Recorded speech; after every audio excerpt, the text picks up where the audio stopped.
Hello, good morning. Good morning, ma'am. Good morning.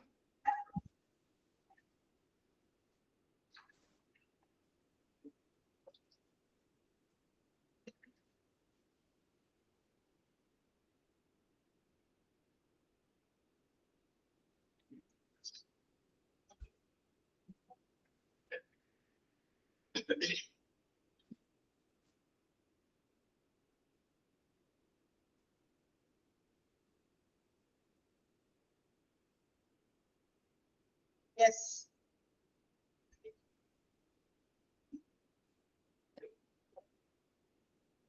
Okay, അപ്പൊ നമുക്ക് നമ്മുടെ എടുത്തുകൊണ്ടിരിക്കുന്ന ചാപ്റ്റർ ഒന്ന് കംപ്ലീറ്റ് ചെയ്യാം അല്ലേ?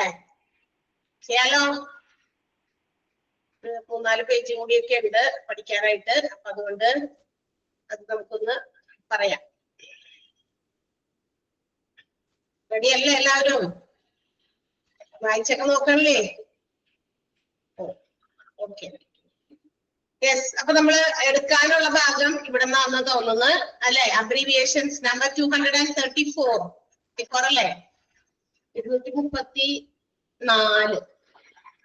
എന്റെ തൊട്ട് മുന്നേ 233 ആയിരുന്നു ആ പേജ് നമ്പർ. സോറി, ആ എന്താ പറയാ അബ്രീവിയേഷൻ നമ്പർ 33 അവിടെ വരുന്നില്ല, 34 തൊട്ടടുത്ത പേജിൽ ഫസ്റ്റ് നമ്പർ 34 പക്ഷെ അവിടെ 233 എന്ന് പറയുന്ന നമ്പർ ഒന്ന് മിസ് ആയിട്ടുണ്ട്. പക്ഷെ സംഭവം അവിടെ ഉണ്ട്, നമ്പറാണ് ഒന്ന് മാറിപ്പോയുള്ളൂ. അടുത്ത പേജിലെ നമ്പർ കറക്റ്റ് ആയിട്ട് അവിടെ ഇട്ടിട്ടുണ്ട്. അപ്പൊ 234 നമുക്ക് എടുക്കണ്ടേ? എല്ലാവരും അവിടെ വരെ എത്തിയോ എന്ന് അറിയാൻ വേണ്ടിയിട്ടാണ് ഈ പറയുന്നത് കേട്ടാ. PO ആദ്യത്തെ per OS means by mouth. ഇത് നമ്മളിപ്പോ മൗത്തിലൂടെ കഴിക്കേണ്ട വല്ല പ്രിസ്ക്രിപ്ഷൻസ് ഒക്കെ എഴുതുമ്പോ ചിലപ്പോ നമുക്കറിയാലോ, എല്ലാ മെഡിസിൻസ് നമ്മൾ അകത്തേക്ക് ഇൻടേക്ക് ചെയ്യുന്നത് മാത്രമല്ല, കുറെ എക്സ്റ്റേണൽ യൂസിനുള്ളതും ഒക്കെ ഉണ്ട്. അപ്പൊ അങ്ങനെയൊക്കെ എന്തെങ്കിലും പ്രിസ്ക്രിപ്ഷൻസിലൊക്കെ ഡോക്ടേഴ്സിനൊക്കെ പ്രിസ്ക്രൈബ് ചെയ്യാൻ വേണ്ടിയിട്ട് അങ്ങനെയുള്ള ചില ഇൻസ്ട്രക്ഷൻസ് എഴുതാൻ വേണ്ടിയിട്ടൊക്കെ ഉപയോഗിക്കുന്നതായിരിക്കാം. അപ്പൊ PO. അടുത്തത് PO ക്യാപിറ്റൽ ലെറ്റേഴ്സിൽ എഴുതിയിട്ടുണ്ട്. പോസ്റ്റ് ഓപ്പറേറ്റീവ് ഓപ്പറേഷൻസ് അങ്ങനെയൊക്കെ കഴിഞ്ഞിട്ടുള്ളത് എന്നറിയാൻ വേണ്ടിയിട്ടാണ്.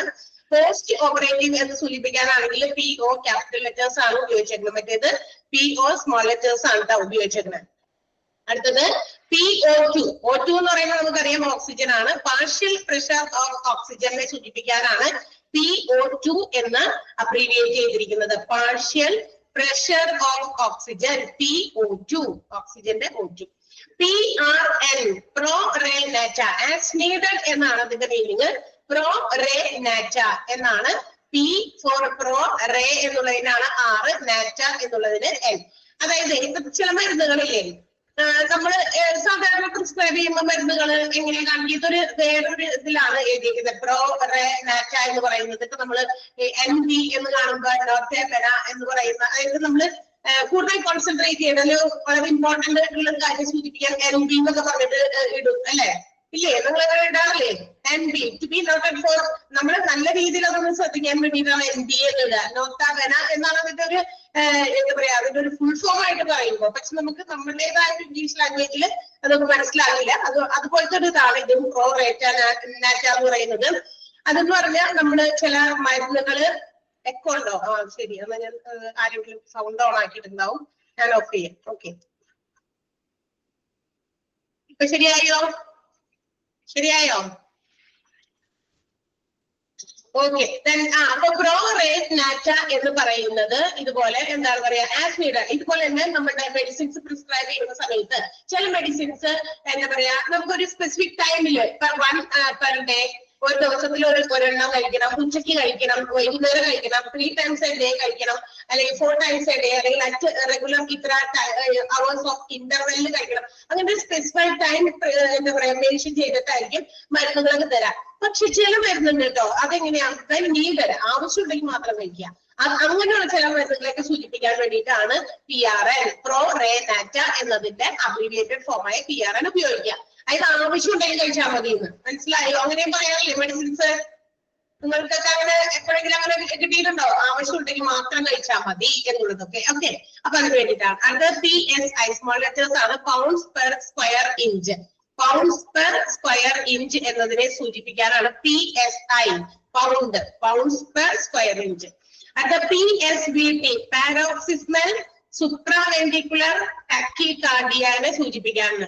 നമുക്ക് പി ഓരോ അക്ഷരങ്ങൾ തന്നെയാണ്, അക്ഷരങ്ങൾ വെച്ച് നിങ്ങൾ എക്സ്പാൻഡ് ചെയ്താൽ മതി. PSVT പാരോക്സിസ്മൽ സുപ്രാവെൻട്രിക്കുലർ ടാക്കികാർഡിയ എന്നതിനെ സൂചിപ്പിക്കാനാണ് PSVT എന്ന് പറയുന്ന അബ്രീവിയേറ്റഡ് ഫോം ഉപയോഗിക്കുന്നത്. Okay, next PT, small letters PT ഉപയോഗിച്ചാൽ അതിന്റെ അർത്ഥം അത് പേഷ്യന്റിനെ സൂചിപ്പിക്കാനാണ്. അതേസമയം PT എന്ന് പറയുന്ന ക്യാപിറ്റൽ ലെറ്റേഴ്സിൽ കൊടുത്തിരിക്കുന്ന അബ്രീവിയേഷൻ ഫിസിക്കൽ തെറാപ്പിയെ സൂചിപ്പിക്കുന്ന അബ്രീവിയേഷൻ ആണ്. രണ്ടും PT തന്നെയാണ്, അത് ഡിഫർ ചെയ്തിരിക്കുന്നത് അതിന്റെ സ്റ്റൈൽ ഓഫ് റൈറ്റിംഗിലാണ്. ഒന്ന് സ്മോൾ ലെറ്റേഴ്സിലും ഒന്ന് ക്യാപിറ്റൽ ലെറ്റേഴ്സിലും ആണ്. PT ഫിസിക്കൽ തെറാപ്പി ഉണ്ട്, PT സ്മോൾ ലെറ്റേഴ്സിൽ പേഷ്യന്റ് ഉണ്ട്. PTA രണ്ട് അബ്രീവിയേഷൻ ഉണ്ട്. പ്രയോർ ടു അഡ്മിഷൻ, അഡ്മിഷന് മുമ്പുള്ളത് എന്നും പ്ലാസ്മ ത്രോംബോപ്ലാസ്റ്റിൻ ആന്റിസിഡന്റ് എന്നും സൂചിപ്പിക്കുന്ന PTA എന്ന് പറയുന്ന അബ്രീവിയേഷൻ. പ്ലാസ്മ ത്രോംബോപ്ലാസ്റ്റിൻ ആന്റിസിഡന്റ് അല്ലെങ്കിൽ പ്രയോർ ടു അഡ്മിഷൻ, രണ്ടും അത് തന്നെയാണ് കേട്ടോ. അടുത്തത് PTT, പാർഷ്യൽ ത്രോംബോപ്ലാസ്റ്റിൻ ടൈം എന്നതിനെ T ആണ് കേട്ടോ, ടൈം മറ്റേത് ആന്റിസിഡന്റ് ആയിരുന്നു.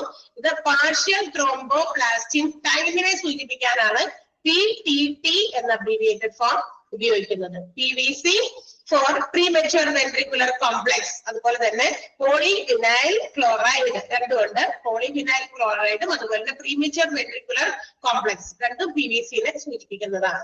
അടുത്തത് PVD, പെരിഫറൽ വാസ്കുലർ ഡിസീസ്.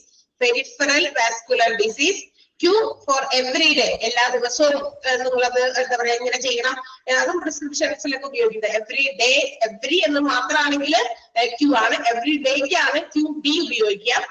അതുപോലെ തന്നെ QH ആണെങ്കിൽ Q എല്ലാത്തിനും എവറി ആണെന്ന് നമ്മൾ എന്താ പറയാ ആദ്യം തന്നെ മനസ്സിലാക്കുക. Q എവറിക്ക് സൂചിപ്പിക്കുന്നത്, അത് D വരുമ്പോ QD വരുമ്പോ ഡേ ആകും, H വരുമ്പോ അവർ ആകും. Okay, QID four time a day, four time a day എന്നതിനെ സൂചിപ്പിക്കാനാണ് QID എന്ന് പറയുന്ന ഷോർട്ട് ഫോം ഉപയോഗിക്കുക. QID four time a day, 4 പ്രാവശ്യം ഒരു ദിവസത്തില്. അത് QOD every other day, every other ഡേനെ സൂചിപ്പിക്കാനാണ് QOD എന്ന അബ്രീവിയേറ്റഡ് ഫോം അല്ലെങ്കിൽ ഷോർട്ട് ഫോം ഉപയോഗിക്കുക. RA, റുമാറ്റോയിഡ് ആർത്രൈറ്റിസ് അല്ലെങ്കിൽ റൈറ്റ് ആട്രിയം രണ്ടുമുണ്ട്. റുമാറ്റോയിഡ് ആർത്രൈറ്റിസും റൈറ്റ് ആട്രിയവും എന്താണ് RAനെ സൂചിപ്പിക്കുന്ന അബ്രീവിയേറ്റഡ് ഫോംസ് ആണ്. അടുത്തത് RAD, reactive airway disease, right axis deviation. അതുപോലെ തന്നെ രണ്ടെണ്ണം ഉണ്ട്, reactive airway disease and right axis deviation. രണ്ടെണ്ണത്തിനും ഒരു RAD എന്ന് പറയുന്ന ഷോർട്ട് ഫോംസ് ആണ് ഉപയോഗിക്കുക. RBC ഒക്കെ നമുക്ക് ഫെമിലിയർ ആണ്, റെഡ് ബ്ലഡ് സെല്ലാണ്. ഒരുപാട് പ്രാവശ്യം നമ്മൾ നേരത്തെ അബ്രീവിയേഷൻസ് കണ്ടപ്പോ അതിനകത്തൊക്കെ ലുക്കോസൈറ്റ്സും അനീമിയ ഒക്കെ പറഞ്ഞപ്പോ അതിന്റെയൊക്കെ അബ്രീവിയേറ്റഡ് പ്രിഫിക്സ് ചേർത്തൊക്കെ വന്നതൊക്കെ നമ്മൾ കണ്ടതാ. അപ്പൊ അതിനകത്ത് മെൻഷൻ ചെയ്തിരുന്നു red blood cell RBC. RH, rhesus blood factor rhodium, അതായത് റീസസ് ബ്ലഡ് ഫാക്ടർ റോഡിയം എന്നതിനെ സൂചിപ്പിക്കാൻ RH ഉപയോഗിക്കുന്നു. RH ഏതാണ്? Rhesus blood factor rhodium. അതുപോലെ തന്നെ RHD, rheumatic heart disease, rheumatic heart ഡിസീസിനെ സൂചിപ്പിക്കാനാണ് RHD എന്ന് പറയുന്ന അബ്രീവിയേഷൻ ഫോം ഉപയോഗിക്കുന്നത്. സോ ദാറ്റ് ഈസ് ഫോർ ഈ ഒരു പേജിലുള്ള അബ്രീവിയേഷൻസ്. നമുക്ക് എന്താ പറയാ ചിലതൊക്കെ നമ്മൾ കേട്ടതൊക്കെ ഉണ്ട്, കുറച്ചധികം നമുക്ക് കേൾക്കാത്തതും ഈ ഒരു പേജിൽ വന്നിട്ടുണ്ട് അല്ലെ. അപ്പൊ ഒരു കുറച്ച് പുതിയ പുതിയ കാര്യങ്ങളാണ് ഈ ഒരു പേജിലുള്ളത്. പക്ഷെ എനിക്ക് തോന്നുന്നു മറ്റേതുമായിട്ട് ബന്ധപ്പെടുത്തി നോക്കുമ്പോൾ കുറച്ചുകൂടി സിമ്പിൾ ആണ്, ചെറുതൊക്കെ ഉണ്ട് ഇതിനകത്ത്. ഓക്കെ, സോ നമുക്ക് അതൊന്ന് മാർക്ക് ചെയ്യാം. ആ പേജിലുള്ളത് വേഗം മാർക്ക് ചെയ്തോട്ടെ. PT രണ്ടും മാർക്ക് ചെയ്യണം, ഷോർട്ട് ഫോംസും അതുപോലെ സോറി സ്മോൾ ലെറ്ററിൽ എഴുതിയതും ക്യാപിറ്റൽ ലെറ്ററിൽ എഴുതിയതും. പേഷ്യന്റും ഫിസിക്കൽ തെറാപ്പിയും രണ്ടും മാർക്ക് ചെയ്യാം. PT, then PTA, prior to admission അല്ലെങ്കിൽ പ്ലാസ്മ ത്രോംബോപ്ലാസ്റ്റിൻ ആന്റിസിഡന്റ് എന്ന് പറയുന്നത് PT. Peripheral vascular disease PVD, peripheral vascular disease PVD.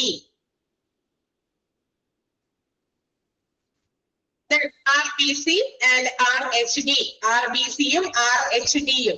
That means R എന്നാണ് നമ്മൾ ഈ പേജിൽ മാർക്ക് ചെയ്തേക്കണം. RHD, rheumatic heart disease, RBC, red blood cell. Okay, PVD, peripheral vascular disease. Then PTA, PT രണ്ട് രീതിയിൽ എഴുതിയത് മാർക്ക് ചെയ്തോ. ആറെണ്ണം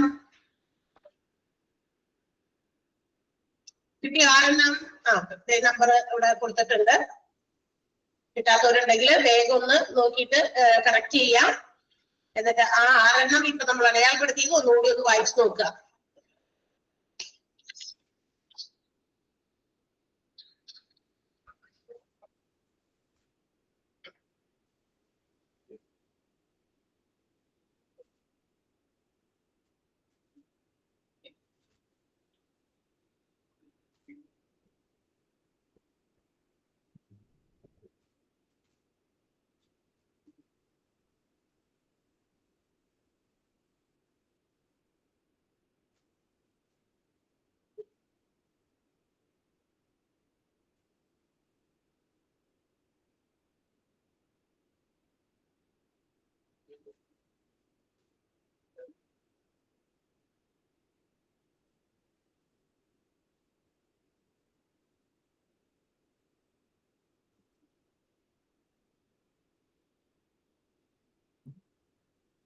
253 ഉണ്ട് 253 ഉണ്ടല്ലോ. RBC 253 ഉണ്ട്.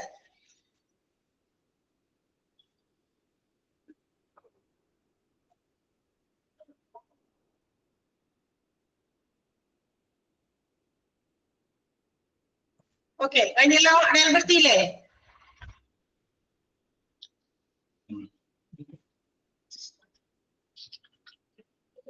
ഓക്കെ, അടുത്തത് പറയാൻ പോവാണ്. അടുത്ത 256 അടുത്ത പേജിലത്തത് ആദ്യം തുടങ്ങുന്നത് 256 RL Ringer's lactate. Ringer's lactate അല്ലെങ്കിൽ സോഡിയം ലാക്ടേറ്റ് എന്നൊക്കെ പറയും.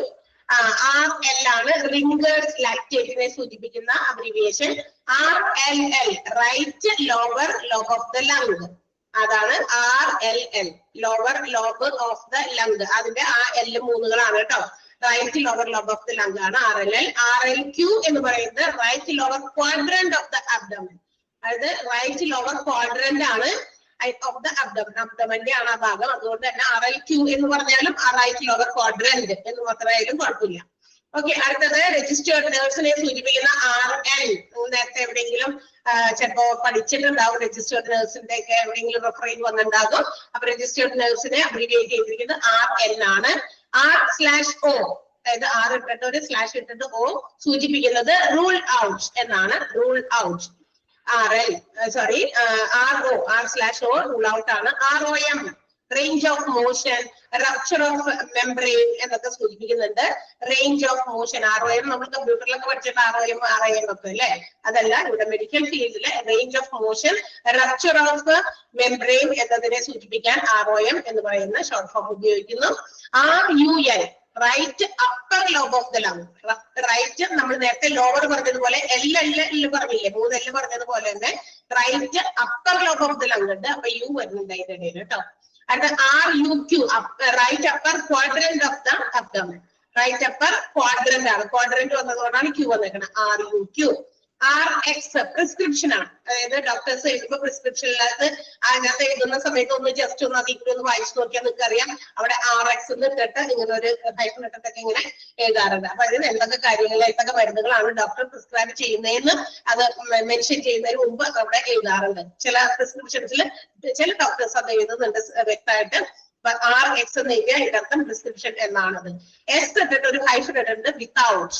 S മാത്രം ഇട്ടാണ് വിത്തൗട്ട്. വിത്തൗട്ട് അതും പ്രിസ്ക്രിപ്ഷൻസിൽ തന്നെ ഉപയോഗിക്കുന്നതായിരിക്കും.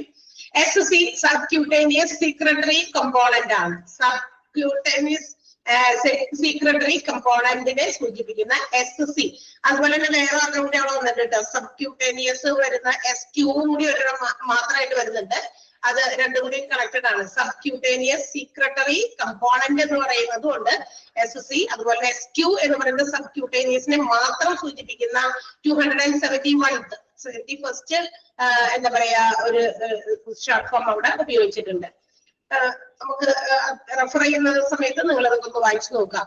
SICU ICU നമുക്കറിയാം ഇന്റൻസീവ് കെയർ യൂണിറ്റ് തന്നെയാണ്. ഇവിടെ ICU തന്നെ പല രീതിയിലുണ്ട്. നമ്മൾ നേരത്തെ പഠിച്ചിട്ടുണ്ട് അല്ലെ. സാധാരണ ICU ഉണ്ട്, അതുപോലെ തന്നെ നിയോനേറ്റൽ ICU എന്ന് പറഞ്ഞല്ലോ. നിയോനേറ്റൽ ഇന്റൻസീവ് കെയർ യൂണിറ്റ് കൊച്ചുകുട്ടികൾക്ക് വേണ്ടിയിട്ടുള്ളത്. അതുപോലെ മറ്റൊരു സ്പെഷ്യൽ ICU ആണ് സർജിക്കൽ ഇന്റൻസീവ് കെയർ യൂണിറ്റിൽ വരുന്ന SICU. S ഫോർ സർജിക്കൽ, അത് മാത്രം ഓർത്തിരിക്കുക. അപ്പൊ ICU നമുക്ക് എന്തായാലും അറിയാം. SIDS sudden infant death syndrome. Sudden infant death syndrome. ജനിച്ച കുട്ടികൾ അപ്പൊ തന്നെയൊക്കെ മരിക്കുമല്ലോ പുറത്ത് വരുമ്പോ തന്നെ. അങ്ങനെയും കുറെ കാര്യങ്ങളൊക്കെ ഉണ്ട്. അതെന്തെങ്കിലും പ്രശ്നങ്ങൾ കൊണ്ടാണ്. സഡൻ ഇൻഫന്റ് ഡെത്ത് സിൻഡ്രോം എന്നാണ് അതിന് വിളിക്കുക. SIDS. SL sublingual. സബ്ലിംഗ്വലിനെ സൂചിപ്പിക്കുന്ന SL. അടുത്തത് ഷോർട്ട്നെസ് ഓഫ് ബ്രീത്ത്. നമ്മൾ ശ്വാസം എടുക്കുമ്പോ അത്ര അങ്ങോട്ട് ഭയങ്കര വളരെ കുറഞ്ഞ റേറ്റ് ഓഫ് ബ്രീത്തിങ് ഒക്കെ വരുന്നതാണ്. SOB shortness of breath. SQ നമ്മൾ നേരത്തെ പറഞ്ഞു സബ്ക്യൂട്ടേനിയസ് എന്ന് പറയുന്നതിനകത്ത് വരുന്ന ആ ഒരു SQ ആണ്. SS സ്മോൾ ലെറ്റേഴ്സിലാണ് SS സൂചിപ്പിക്കുന്ന ഹാഫ് എന്നതാണ്. ചിലപ്പോൾ മരുന്നൊക്കെ നമ്മൾ ഗുളികയൊക്കെ ഹാഫ് കഴിച്ചാൽ മതി എന്നൊക്കെ സൂചിപ്പിക്കാൻ ഡോക്ടേഴ്സ് അവരുടെ പ്രിസ്ക്രിപ്ഷനിൽ അങ്ങനെ എഴുതിയിട്ടായിരിക്കും അത് ഡിസ്പെൻസറി, അതായത് നമുക്ക് ഫാർമസിയിലേക്കൊക്കെ ഹാൻഡ് ഓവർ ചെയ്യാം. അപ്പൊ അവർക്ക് അത് കാണുമ്പോൾ മനസ്സിലാവും SS എന്ന് സ്മോൾ ലെറ്റേഴ്സിൽ എഴുതി കഴിഞ്ഞാൽ ഇന്ന ഗുളിക മരുന്ന് എന്താ പറയാ ഹാഫ് പാർട്ട് കൊടുത്താൽ മതി, പകുതി വീതം രാത്രി, അങ്ങനെ അങ്ങനെയൊക്കെ എഴുതാൻ വേണ്ടിയിട്ടാണ്. S/S അത് ക്യാപിറ്റൽ ലെറ്റേഴ്സിലാണ്. സൈൻസ് ആൻഡ് സിംറ്റംസ്, എന്തെങ്കിലും രോഗത്തിന്റെ ലക്ഷണങ്ങൾ അല്ലെങ്കിൽ അടയാളങ്ങളൊക്കെ ഉണ്ട് എന്ന് കാണിക്കാൻ S/S ആണ് ഉപയോഗിക്കുക. അടുത്തത് STAT state, that means immediately, അതിന്റെ ഷോർട്ട് ഫോം ആയിട്ട്, അതായത് ഒന്ന് ചുരുക്കരുത് ഇമ്മീഡിയറ്റ്ലി എന്ന് കണ്ടിന്യൂസ്ലി നമുക്ക് എഴുതേണ്ടി വരുമ്പോൾ ഷോർട്ട് ആയിട്ട് ഇന്റർനാഷണലി മെഡിക്കൽ ഫീൽഡിൽ അംഗീകരിച്ചിട്ടുള്ള ഒരു രീതിയാണ് immediately. STD sexually transmitted disease, sexual പരമായിട്ട് ഒരാളിൽ നിന്ന് മറ്റൊരാളിലേക്ക് ട്രാൻസ്മിറ്റ് ചെയ്യപ്പെടുന്ന ഡിസീസസിനെ സൂചിപ്പിക്കാനാണ് STD സെക്ഷലി ട്രാൻസ്മിറ്റഡ് ഡിസീസ് എന്ന് പറയുക. സബ്ക്യൂ നേരത്തെ പറഞ്ഞത് തന്നെ സബ്ക്യൂട്ടേനിയസ് എന്ന് പറയുന്ന ആ സംഭവം തന്നെ വീണ്ടും ഷോർട്ട് ഫോം ആയിട്ട് വേറെ രീതിയിലും എഴുതിയിട്ടുണ്ട്. SVT എന്താണ്? സുപ്രാവെൻട്രിക്കുലർ ടക്കികാർഡിയ, സുപ്രാവെൻട്രിക്കുലർ ടക്കികാർഡിയെ സൂചിപ്പിക്കുന്ന SVT എന്ന് പറയുന്ന ഷോർട്ട് ഫോം. SX മാത്രം കാണിക്കുമ്പോൾ അത് സിംറ്റംസ് ആണ്. SYM എന്ന് കാണിച്ചാലും അതും സിംറ്റംസ് ആണ്. രണ്ടെണ്ണം ഒരേപോലെ 278ഉം 279ഉം SX എന്നോ SYM എന്നോ സൂചിപ്പിച്ചാൽ അത് രണ്ടും സിംറ്റംസ് എന്നതിനെ സൂചിപ്പിക്കാൻ വേണ്ടി എഴുതുന്ന അബ്രീവിയേറ്റഡ് ഫോംസ് ആണ്. ഓക്കെ, ഇനി അതിൽ ഒന്ന് മാർക്ക് ചെയ്യാം വേഗം തന്നെ. RN registered nurse, RN 259th one 259 RN registered nurse mark ചെയ്യാം. അടുത്തത് ROM റേഞ്ച് ഓഫ് മോഷൻ അല്ലെങ്കിൽ rupture of membrane, range of motion 261. Next RX prescription, RX prescription. അടുത്തത് SICU surgical intensive care unit, SICU. Then SIDS sudden infant death syndrome, sudden infant death syndrome. S/S ആണ് കേട്ടോ mark ചെയ്യേണ്ടത്. Science and symptoms, SIGNS science and symptoms, S/S. Then STD sexually transmitted disease, STD sexually transmitted disease. And the last one SX-ഉം SYM-ഉം രണ്ടും സിംറ്റംസിന്റെ ആയതുകൊണ്ട് രണ്ടും പഠിക്കണം. അപ്പൊ ചിലപ്പോ SX-ഉം SYM-ഉം എന്തിന്റെ ഷോർട്ട് ഫോം ആണ് എന്ന് ചോദിക്കാം. ഓക്കെ, അപ്പൊ രണ്ടിനും വേണ്ടി വരുന്ന കോമൺ ആയിട്ട് നമുക്ക് സിംറ്റംസിന് വേണ്ടിയിട്ടുള്ള ഒരു എന്താ പറയാ അബ്രീവിയേറ്റഡ് ഫോം ആണ്. എത്ര മാർക്ക് ചെയ്തു?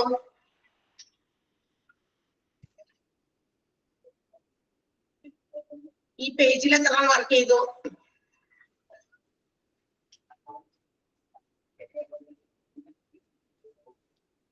9 അല്ലേ? 10 അല്ലല്ലോ? ആരോ 9 മാർക്ക് ചെയ്ത്, അല്ല 10 പറഞ്ഞതുപോലെ പറഞ്ഞു. ഓക്കെ, സോ ഒന്ന് വായിച്ചു നോക്കിയേ. 9 മാർക്ക് ചെയ്ത 9. ഒന്നാരെങ്കിലും ഒന്ന് നമ്പർ ഒന്ന് പറഞ്ഞേ.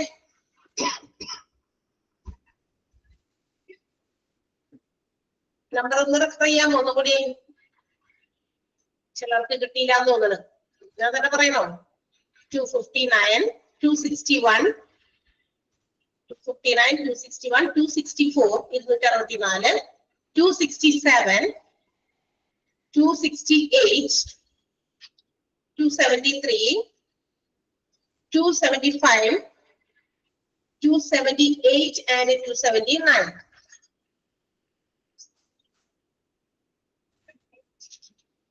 കിട്ടിയോ ഇപ്പൊ? 256 നോക്കട്ടെ. 256 ഏതാ?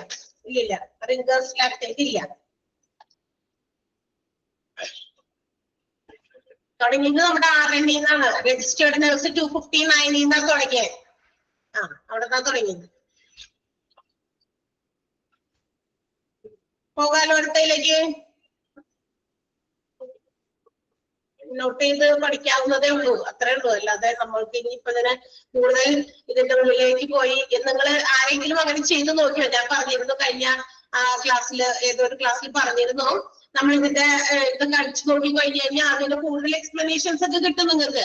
ഇത് എന്താ പറയാ, ഇതിന്റെ ഷോർട്ട് ഫോം, അത് എന്തിനു ഉപയോഗിക്കുന്നതാ, ചിലപ്പോൾ ഇവിടെ പറഞ്ഞിരിക്കുന്ന അതേ കാര്യം തന്നെ നമുക്ക് ചിലപ്പോൾ നോക്കിയാൽ മനസ്സിലാവില്ല അത് എന്തിനാണ്, ഏത് രോഗത്തിന് വേണ്ടിയിട്ട്, അല്ലെങ്കിൽ ഏത് ബോഡി പാർട്ടിന് വേണ്ടിയിട്ട്, അല്ലെങ്കിൽ ഏത് എന്താ പറയാ പ്രൊസീജിയർ ഹോസ്പിറ്റൽസിൽ ചെയ്യുന്നതിന് വേണ്ടിയിട്ടാ, അല്ലെങ്കിൽ എല്ലാ ഡിസീസസിന് വേണ്ടിയിട്ടാന്നൊക്കെ അവിടെ മെൻഷൻ ചെയ്ത് എക്സ്പ്ലെയിൻ ചെയ്ത് കിട്ടും നമുക്ക് ആ ഒരു ഷോർട്ട് ഫോം എന്താണെങ്കിലും അടിച്ചു നോക്കി കഴിഞ്ഞാൽ. അതുപോലെ നമ്മൾ നേരത്തെ പ്രിഫിക്സ് സഫിക്സ് പഠിച്ചപ്പോഴൊക്കെ അതൊന്ന് അടിച്ചു നോക്കി കഴിഞ്ഞാൽ അതിന്റെ പ്രിഫിക്സ്, അപ്പൊ അതിൽ നിന്ന് ആ പ്രിഫിക്സ് ചേർത്ത് വരുന്ന എക്സാമ്പിൾസ് കിട്ടും. അത് എന്താണ് ആ എക്സാമ്പിളിനകത്ത് വരുന്ന ഏതെങ്കിലും രോഗം എന്തെങ്കിലും ഒക്കെ ആണെങ്കിൽ അതിന്റെ എക്സാമ്പിൾസ് കിട്ടും, അതിന്റെ എക്സ്പാൻഷൻ ഫോം കിട്ടും, അതിന്റെ എക്സ്പ്ലനേഷൻസ് കിട്ടും. അങ്ങനെ ഒരുപാട് കാര്യങ്ങൾ ഓരോ അബ്രിവിയേഷൻസിനും അതുപോലെ ഇതുപോലെ പ്രിഫിക്സിനും സഫിക്സിനും ഒക്കെ എക്സ്പ്ലനേഷൻസ് ഉണ്ട്. നമുക്ക് അത്രയും വിശാലമായിട്ട് നമുക്ക് പഠിക്കാനൊന്നുമില്ല. അതൊക്കെ പഠിച്ച് എടുക്കുകയാണെങ്കിൽ തന്നെ നമ്മുടെ ഈ കോഴ്സിന്റെ 6 months ഒന്നും പോരാണ്ട് വരും. അപ്പൊ നമ്മൾ അതിലേക്ക് നമ്മൾ അവിടെ പോകുന്നില്ല.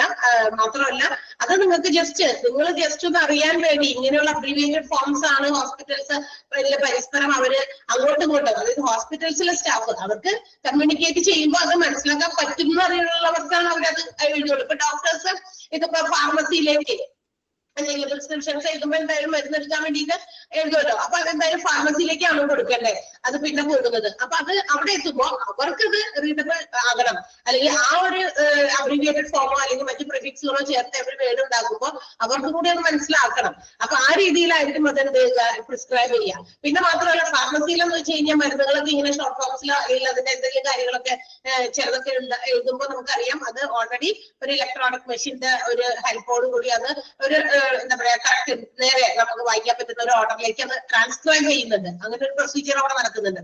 അപ്പൊ അതുപോലെ ഹോസ്പിറ്റൽസിൽ പല ഡിപ്പാർട്ട്മെന്റിലുമുള്ള ആളുകളുമായിട്ട് കമ്മ്യൂണിക്കേറ്റ് ചെയ്യുമ്പോൾ ഇതൊക്കെ അവർക്ക് മനസ്സിലാകുന്ന രീതിയിലേക്ക് ആണ് ഈ പറയുന്ന പ്രിഫിക്സും സഫിക്സും അതുപോലെ തന്നെ മെഡിക്കൽ ടേംസുകളൊക്കെ ഉപയോഗിച്ചിരിക്കുന്നത്, ഷോർട്ട് ഫോംസ് ഒക്കെ. അപ്പൊ അവർക്കാണ് മനസ്സിലാക്കേണ്ടത്, നമ്മളല്ല, നമ്മൾ പുറത്തു നിൽക്കുന്നവരാണ്. പക്ഷെ നമ്മൾ ഒരു ഇന്റേണൽ, അതായത് ഇതുപോലെയുള്ള ഹോസ്പിറ്റൽ അഡ്മിനിസ്ട്രേഷൻ HR ഒക്കെ പഠിച്ച് ഹോസ്പിറ്റൽസിലോ ഇങ്ങനെയൊക്കെ നമ്മൾ ജോലിക്കൊക്കെ കയറുമ്പോൾ അങ്ങനെയുള്ള ചില കാര്യങ്ങൾ നമ്മളും കൂടി മനസ്സിലാക്കിയിരിക്കണം. ഇങ്ങനെയൊക്കെയാണ് അവർ സംസാരിക്കുക. അല്ലാണ്ട് ഒരു കേസിലും ഇതിനെ എന്താണോ ഇവർ പറയണേ, അല്ലെങ്കിൽ ഇതിനെ കുറിച്ച് സംസാരിക്കുന്നതെന്നൊക്കെ ചിലപ്പോൾ നമുക്ക് പെട്ടെന്ന് മനസ്സിലാവില്ല. അപ്പൊ ഇങ്ങനെയൊക്കെയാണ് സംസാരിക്കുന്നതെന്ന് നമ്മളും കൂടി അറിഞ്ഞിരിക്കണം. അതിനുവേണ്ടിയിട്ട് നമ്മൾക്കൊക്കെ പഠിക്കണം. അല്ലാതെ ഇതിന്റെ ഉള്ളിലേക്ക് ഇനി ഇതിന്റെ എക്സാമ്പിൾസും മറ്റു കാര്യങ്ങളും നമുക്ക് ആവശ്യമുള്ളതല്ല. ഓക്കെ, അതുകൊണ്ടാണ് നമുക്ക് ഇത്രയും കുറച്ചുള്ളത്. അല്ലെങ്കിൽ പിന്നെ ഒരു 1.5 ഇയറിലേക്കൊക്കെ പോകേണ്ടി വരും. 1.5 വർഷം കൊണ്ട് പഠിക്കാൻ പറ്റുള്ളൂ. കാരണം ഇപ്പൊ ഏതെങ്കിലും ഒരു വേർഡ് നമ്മൾ എടുത്താൽ അതിനെ സംബന്ധിക്കുന്ന ഒരുപാട് എക്സ്പ്ലനേഷൻസ് അതിനകത്തുണ്ട്. അപ്പൊ ഒറ്റ ക്ലാസ് കൊണ്ടൊന്നും ചിലപ്പോൾ പഠിച്ചു തീരില്ല അല്ലെ. അപ്പൊ പിന്നെ നമ്മുടെ കോഴ്സ് തീരുമോ? ഇല്ല. അപ്പൊ അടുത്തത് നമുക്ക് പോകാം. അടുത്ത abbreviation 280th 280ാമത്തെയാണ് TAB, table. TAB എന്ന് മാത്രം എഴുതിയാൽ ടേബിൾ എന്നത് ഷോർട്ട് ഫോം ചെയ്ത് വച്ചിരിക്കുന്നതാണ്. TB, ട്യൂബർകുലോസിസ്, നമ്മൾ പഠിച്ചിട്ടുണ്ട് അല്ലെ. പൾമനറി ഡിസീസസിലൊക്കെ പൾമനറി ഡിപ്പാർട്ട്മെന്റിലൊക്കെ നമ്മൾ പറഞ്ഞതാണ്. TB അതായത് നമ്മുടെ ലങ്സ് ഡിസീസസ്, ഇങ്ങനെ ചുമയൊക്കെ പണ്ടൊക്കെ ഒരു കോമൺ അസുഖമായിരുന്നു ട്യൂബർകുലോസിസ്, TB എന്ന് പറയുന്നത്. ഇന്ന് അത്ര വലിയ ഇതൊന്നുമില്ല. കാരണം അതിന്റെയൊക്കെ നമ്മള് ഇഞ്ചക്ഷൻസ് ഒക്കെ ഇമ്മ്യൂണൈസേഷൻസ് ഒക്കെ നേരത്തെ ജനിക്കുമ്പോഴേ തന്നെ കുട്ടികൾക്കൊക്കെ എടുക്കുന്നുണ്ട്. അപ്പൊ അതുകൊണ്ട് അത് ഇന്നൊക്കെ അത് കുറച്ചും അധികം കുറവാണ്. TBA, to be admitted, to be announced, to be admitted or to be announced എന്ന് പറയുന്നതിന് സൂചിപ്പിക്കുന്ന ഷോർട്ട് ഫോം ആണ് TBA, to be admitted or to be announced. TBSP, table സ്പൂണിനെ സൂചിപ്പിക്കുന്ന ഷോർട്ട് ഫോം ആണ് TBSP, table spoon. TECH, technician, technologist. ഹോസ്പിറ്റൽസിൽ പല കാര്യങ്ങളും എന്താ പറയാ പ്രവർത്തിപ്പിക്കുമ്പോൾ അതൊക്കെ റെക്കോർഡ് ചെയ്യാനും പ്രവർത്തിപ്പിക്കാനൊക്കെ ആളുകളെ ആവശ്യമുണ്ട്. ടെക്നോളജിസ്റ്റ് ആണ്. നമ്മുടെ കാർഡിയോളജി വിഭാഗത്തിൽ ഉണ്ടായിരിക്കും ടെക്നോളജിസ്റ്റുകൾ, കാർഡിയോ വാസ്കുലർ ടെക്നോളജി ഒക്കെ പഠിച്ചിട്ടുള്ളവര്. കാരണം അങ്ങനെ ടെക്നിക്കൽ ആയിട്ടുള്ള കാര്യങ്ങൾ അത് ഹാൻഡിൽ ചെയ്യാനായിട്ട് അവർക്കാണ് ചിലപ്പോ കൂടുതൽ സാധിക്കുക. അപ്പൊ അങ്ങനെയുള്ള ടെക്നീഷ്യൻസ്, കമ്പ്യൂട്ടർ ടെക്നീഷ്യൻസ് എന്നൊക്കെ നമ്മൾ കേട്ടിട്ടുണ്ടല്ലോ. അത് അപ്പൊ ആ ഒരു ടെക്നിക്കൽ പരമായിട്ടുള്ള കാര്യങ്ങൾ കൈകാര്യം ചെയ്യുന്നത്. അതിന് വേണ്ടിയിട്ട് TECH എന്ന ഷോർട്ട് ഫോം ആണ് ഉപയോഗിക്കുക. TIA, transient ischaemic attack. Transient ischaemic attack എന്ന് പറയുന്ന ഷോർട്ട് ഫോം ആണ് TIA.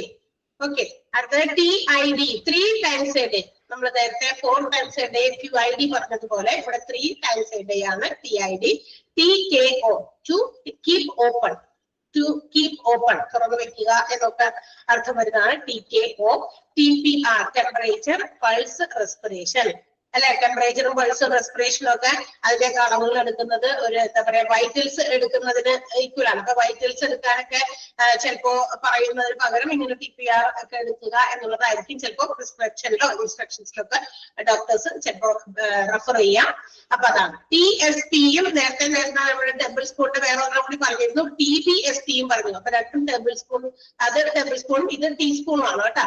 ടേബിൾ സ്പൂണും ടീസ്പൂണും സ്പൂൺ തന്നെയാണ്, പക്ഷെ രണ്ടും തമ്മിൽ ചെറിയ വ്യത്യാസമുണ്ട്. ഇത് TSP ആണ്, മറ്റേത് TBSP എന്നുണ്ട്. അതുകൊണ്ട് ടേബിൾ സ്പൂണും ടീസ്പൂണും മാറിപ്പോകരുത്. TX ട്രീറ്റ്മെന്റിന് വേണ്ടിയിട്ടുള്ള ഷോർട്ട് ഫോം ആണ് TX. U ഫോർ യൂണിറ്റ് മാത്രം. UA യൂറിനാലിസിസ്, യൂറിനാലിസിസ് എന്ന് പറയുന്നതിന് UA ആണ് ഉപയോഗിക്കുക. UE അപ്പർ എക്സ്ട്രിമിറ്റിയെ സൂചിപ്പിക്കുന്ന UE. URI upper respiratory infection. URI upper respiratory infection എന്നതിന്റെ ഷോർട്ട് ഫോം ആണ്. USP United States pharmacopoeia. എന്താണ് യുണൈറ്റഡ് സ്റ്റേറ്റ്സ്? അതായത് നമ്മളുടെ S ക്യാപിറ്റൽ ലെറ്റർ തന്നെയാണ് വരേണ്ടത്. യുണൈറ്റഡ് സ്റ്റേറ്റ്സിന്റെ ഫാർമക്കോപ്പിയ എന്ന് പറയുന്ന USP, United States pharmacopoeia. Then urinary tract infection നമ്മൾ നേരത്തെ പഠിച്ചിട്ടുണ്ട്. Okay, urinary tract infection. Okay, then അടുത്തത് എന്താ? Venereal disease. നമ്മളുടെ നേരത്തെയും പറഞ്ഞിട്ടുണ്ട്, ഡെർമറ്റോളജി എന്ന് പറയുന്ന ഡിപ്പാർട്ട്മെന്റിൽ നമ്മൾ പറഞ്ഞു കേട്ടതാണ്. വെനേറിയൽ ഡിസീസസിന് വേണ്ടിയിട്ടുള്ള ഒരു എന്താ പറയാ ട്രീറ്റ്മെന്റ് നടക്കുന്ന ഒരു വിഭാഗമാണ് ഡെർമറ്റോളജി. അതിനകത്ത് നമ്മൾ പറഞ്ഞതാ venereal disease. Okay, VOL volume. Vital signs VS, നേരത്തെ പറഞ്ഞില്ലേ ടെമ്പറേച്ചർ പൾസ് റെസ്പിറേഷൻ ഒക്കെ മെഷർ ചെയ്യുന്നത് വൈറ്റൽ സൈൻസിൽ പെടും.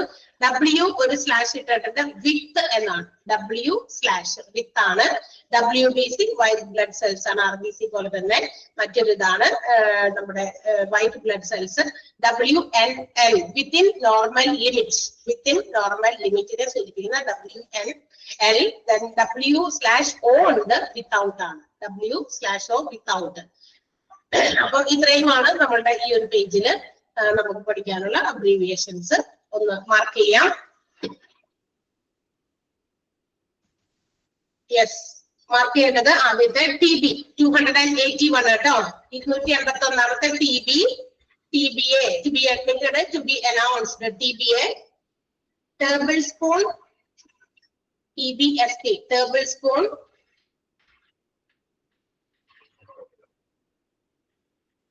അടുത്തത് URI, upper respiratory infection. URI, upper respiratory infection. Then vital signs, VS, vital signs. WBC, white blood cells. White blood cells, WBC. Then W/O, without.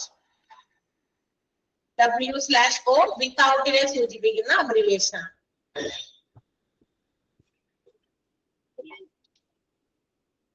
Okay, എത്രയുണ്ട്?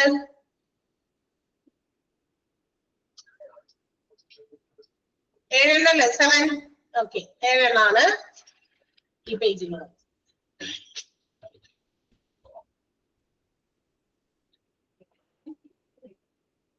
എല്ലാം കിട്ടിയല്ലോ.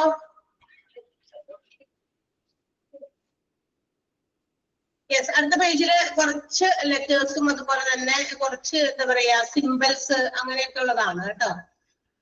ഒന്നുകൂടി പറയണോ? മറ്റേ പേജിൽ ഒന്നുകൂടി പറഞ്ഞു കൊടുത്തേ. ഇവിടെ പറഞ്ഞല്ലോ 281 അടങ്ങി. 281 tuberculosis, 282 TBA, be admitted, to be announced എന്നുള്ളത്. 283 ടേബിൾ സ്പൂൺ. ഓക്കെ, അത്രയുമാണ് ആ ഭാഗത്തുള്ളത്. അത് കഴിഞ്ഞിട്ട് പിന്നെ വന്നത് URI, upper respiratory infection, URI. Then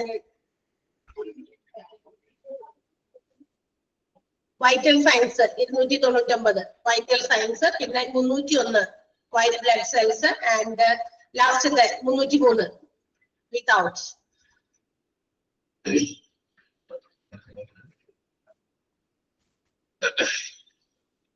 Okay, and the last page, WT, short form, short letters and small letters ആണ് ഉപയോഗിച്ചാണ്. WT ക്ക് weight ഒക്കെ നമ്മൾ പറയില്ല. അപ്പൊ weight നോക്കിയിട്ടൊക്കെ റെഫർ ചെയ്യുമ്പോ ഒക്കെ ആ വെയിറ്റ് ഇപ്പൊ ഡെലിവറിക്കൊക്കെ ചെല്ലുമ്പോ അമ്മയും കുഞ്ഞിന്റെ സെപ്പറേറ്റ് വെയിറ്റ് ഒക്കെ മനസ്സിലാക്കാൻ വേണ്ടിയിട്ടും ഒക്കെ അങ്ങനെ ചെയ്യാറുണ്ട്. ഓരോ പ്രാവശ്യം ചെല്ലുമ്പോൾ നമ്മുടെ വെയിറ്റ് ഒക്കെ അവിടെ എന്ത് ചെയ്യും, അവിടെ നോട്ട് ചെയ്ത് വെക്കും. അപ്പൊ വെയിറ്റിനെ സൂചിപ്പിക്കുന്ന WT. YO ഇയർ ഓൾഡ്, എത്ര ഇയർ ഓൾഡ് ആയിട്ടുള്ള ആളാണ് അതിനെ സൂചിപ്പിക്കാനാണ് YO, സ്മോൾ ലെറ്റർ ആണ് ഉപയോഗിച്ചിരിക്കുന്നത്. എക്സ് ഇട്ടിട്ട് ഹൈഫൻ ഇട്ടിട്ട് എക്സെപ്റ്റ്, ഒഴികെ, അത് ഒഴികെ എന്നൊക്കെ പറയില്ലേ, അത് വേണ്ടിട്ട് എക്സെപ്റ്റ് ഇത് എക്സെപ്റ്റ് അത് എന്നൊക്കെ പറയാൻ വേണ്ടി. അപ്പൊ എക്സ് ഇട്ടിട്ട് ഹൈഫൻ ആണ് ഇട്ടേക്കുക. അടുത്തത് 1 ഇട്ടിട്ട് ഒരു ഡിഗ്രി പോലെ 1 ഒരു 0 ഇട്ടിട്ടുണ്ടെങ്കിൽ അതിന്റെ അർത്ഥം പ്രൈമറി. സെക്കൻഡറിനെ 2 ഇട്ടിട്ട് ഒരു 0 ഡിഗ്രി പോലെ എഴുതിയിരിക്കുകയാണ്. ഒരു 1 0, പിന്നെ അതുപോലെ തന്നെ 2 ഇട്ടിട്ട് ഒരു 0 ഇട്ടിട്ടുണ്ട് സെക്കൻഡറി. പിന്നെ നമുക്ക് 2 സൈനുകളാണ്, ആരോ മാർക്ക് ഇട്ടിരിക്കുന്ന സൈനാണ്. ഒരു അപ്വേർഡ് ആരോ മാർക്ക് കാണുന്നുണ്ട്, ഒരു ഡൗൺവേർഡ് ആരോ മാർക്ക് നമുക്ക് കാണാം. അപ്വേർഡ് ആരോ മാർക്ക് ഇൻക്രീസ്ഡ്, ഇപ്പൊ ടെമ്പറേച്ചർ കൂടി കുറഞ്ഞു അല്ലെങ്കിൽ ഇന്ന സാധനം ഇൻക്രീസ് ചെയ്തു കുറഞ്ഞു എന്നൊക്കെ സൂചിപ്പിക്കാനായിരിക്കും. അപ്പൊ അതുപോലെ തന്നെ ഡൗൺവേർഡ്സിലേക്ക് ഒരു ആരോ ഡിക്രീസ്ഡിനെ സൂചിപ്പിക്കാൻ, കുറയുന്നത്. അടുത്തത് ഒരു നൾ സെറ്റ് പോലെ ഇട്ടിട്ടുണ്ട്, ഒരു 0 ഇട്ടിട്ട് അതിന്റെ ക്രോസ് ആയിട്ട് വെട്ടിയിരിക്കുകയാണ്. നോ, നോട്ട്, നള്ള് എന്നൊക്കെ പറയാം അതിന് കേട്ടോ. നോ, ഇല്ല, ഇല്ല എന്നുള്ളത് നെഗറ്റീവ് ഒരു മീനിങ് ആണ്. അത് R എന്നുള്ള ക്യാപിറ്റൽ ലെറ്റർ ഉപയോഗിച്ചിരിക്കുന്നത് റൈറ്റ്, L ലെഫ്റ്റിന്, റൈറ്റ് ലെഫ്റ്റ്, വലതും ഇടതും. ഓക്കെ. അടുത്തത് മൈക്രോനെ സൂചിപ്പിക്കുന്ന ഒരു മ്യൂന്റെ ചിഹ്നമാണ് ഇട്ടിരിക്കുന്നത്. ഒരു M അല്ല, അത് ശരിക്കും ഒരു സ്ഥലം നീട്ടിയിട്ട് പിന്നെ ഒരെണ്ണം ചെറുതാക്കി. ഇത് നമ്മൾ എവിടെയെങ്ങാണ്ടൊക്കെ പഠിച്ചിട്ടുണ്ട്, ഇക്കണോമിക്സ് ഒക്കെ പഠിച്ചവരുണ്ടെങ്കിൽ അറിയാം, അവരതൊക്കെ നേരത്തെ കണ്ടിരിക്കുന്നതാണ് ഈ ഒരു സിമ്പല്. മൈക്രോ എക്കണോമിക്സിലൊക്കെ നമ്മൾ പഠിച്ചിട്ടുണ്ട്. അപ്പൊ ആ ഒരു സിമ്പൽ അതിനെ മൈക്രോനെ സൂചിപ്പിക്കാനാണ്, മൈന്യൂട്ട് ആയിട്ടുള്ള ചെറുതെന്നൊക്കെ സൂചിപ്പിക്കാനാണ്. ആൽഫയുടെ സിമ്പലും നമ്മൾ പഠിച്ചിട്ടുണ്ട് അല്ലെ. ആൽഫ എന്ന് പറയുന്നതിനെ സൂചിപ്പിക്കുന്ന ഒരു സിമ്പൽ, ഇങ്ങനെ ഒരു സാധനം പഠിച്ചിട്ടുണ്ടല്ലോ. അതും എവിടെയൊക്കെ ക്ലാസ്സിൽ 10ലൊക്കെ നമ്മൾ കേട്ടിട്ടുണ്ടായിരുന്നു, 10ലും 9ലും ഒക്കെ. ആൽഫ. അതുപോലെ തന്നെ ബീറ്റന്റെ ബി ആളുടെ ഒരു ഷേപ്പ് ഉണ്ടെന്ന് മാത്രം, പക്ഷെ എക്സാക്ട് ബി അല്ല, കുറച്ച് നീട്ടിയിട്ടാണ് ബിയുടെ അവരിത് കിടക്കുന്നത്. 12ൽ പഠിച്ചിട്ട് സയൻസ് ഒക്കെ 12ലാണ് മര്യാദക്ക് പഠിച്ചതാണ് എനിക്ക് തോന്നണേ. അതിന് മുമ്പൊക്കെ 10ലൊക്കെ ഉണ്ടോ ആൽഫ ബീറ്റയൊക്കെ, 10ലും ഒക്കെ 9ലൊക്കെ ചെറുതായിട്ടൊക്കെ പറയുന്നുണ്ട്. 12ലാണ് ശരിയായിട്ട് പഠിച്ചിട്ടുള്ളൂ, അന്നാ ഞാൻ ശരിക്കും പഠിച്ചു തുടങ്ങിയത്. ഓക്കെ. അപ്പൊ ആൽഫ ബീറ്റയെ സൂചിപ്പിക്കുന്ന സിമ്പിൾസ് ഉണ്ട്. പിന്നെ അപ്രോക്സിമേറ്റ്, ഏകദേശം. ഇപ്പൊ നമ്മള് പൈന്റെ വാല്യൂ ഒക്കെ എഴുതില്ലേ, പൈയുടെ ഒരു സിമ്പിൾ അറിയാലോ നിങ്ങൾക്ക്. ഇങ്ങനെ ഒരു ചെറിയൊരു 11 പോലെ എഴുതിയിട്ട് മുകളിൽ ഒരു വരയൊക്കെ പൈ ആണ്. ഈ പൈന്റെ വാല്യൂ നമുക്കറിയാം, 22/7 അല്ലെങ്കിൽ 3.14 അല്ലെ. അതിന്റെ വാല്യൂ അതല്ലേ 3.14 അല്ലെങ്കിൽ 22/7. പക്ഷെ അത് കറക്റ്റ് വാല്യൂ അല്ല, അതങ്ങനെ 3.14 ഇങ്ങനെ ഇൻക്രീസ്, അതായത് ഇങ്ങനെ എന്താ പറയാ, ഒരു ടെർമിനേറ്റിംഗ് ആയിട്ട് പോയിക്കൊണ്ടിരിക്കും. അത് ഒരു ഫുൾ സ്റ്റോപ്പ് ഇല്ല. അതിങ്ങനെ നമ്മൾ വീണ്ടും ഡിവൈഡ് ചെയ്താൽ വീണ്ടും നമ്പേഴ്സ് അതിന്റെ അപ്പുറത്ത് കുറെ പോകുന്നുണ്ട്. That means there is no exact value for that pi. പൈക്ക് കൃത്യമായ ഒരു വില നമുക്ക് എഴുതാൻ അറിയില്ല. ഇപ്പൊ നമുക്കറിയാം 25/5 5ആണ് അതിന്റെ ഉത്തരം. ഇൻഫിനിറ്റ് ആയിട്ട് അങ്ങനെ അതിന്റെ ഡെസിമൽ പാർട്ട് ഇങ്ങനെ ഇൻക്രീസ് ചെയ്ത് പോയിക്കൊണ്ടിരിക്കും വിതൗട്ട് എനി സ്റ്റോപ്പ്. ഒരു ഫുൾ സ്റ്റോപ്പ് ഇല്ലാതെ ഇങ്ങനെ പോയിക്കൊണ്ടിരിക്കും. അപ്പൊ നമുക്ക് അതിനെ കറക്റ്റ് വാല്യൂ എന്ന് പറയാൻ പറ്റില്ല, അപ്രോക്സിമേറ്റ് വാല്യൂ എന്നേ പറയാൻ പറ്റുള്ളൂ, ഏകദേശം ഇല്ല അല്ലെ.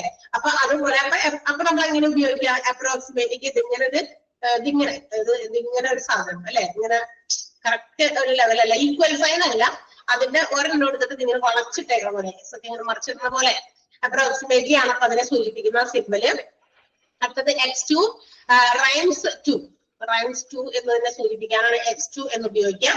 പിന്നെ പെർ, അത് സ്ലാഷ് പെർ ആണ്, പെർ ഡേ, പെർ അവർ എന്നൊക്കെ സൂചിപ്പിക്കുന്നത് നമുക്കറിയാം അല്ലെ. 62 കിലോമീറ്റർ പെർ അവർ. ആ പെർ നമ്മൾ അവിടെ ഇവിടെയൊക്കെ പല സ്ഥലങ്ങളിലും പറഞ്ഞു കേട്ടിട്ടുണ്ട്. അടുത്തത് നോട്ട് ഈക്വൽ, ഈക്വൽ സൈനെ ക്രോസ് ആയിട്ട് വരച്ചാൽ നോട്ട് ഈക്വൽ എന്നാണ് സൂചിപ്പിക്കുക, തുല്യമല്ല എന്നതിനെ സൂചിപ്പിക്കാനാണ്.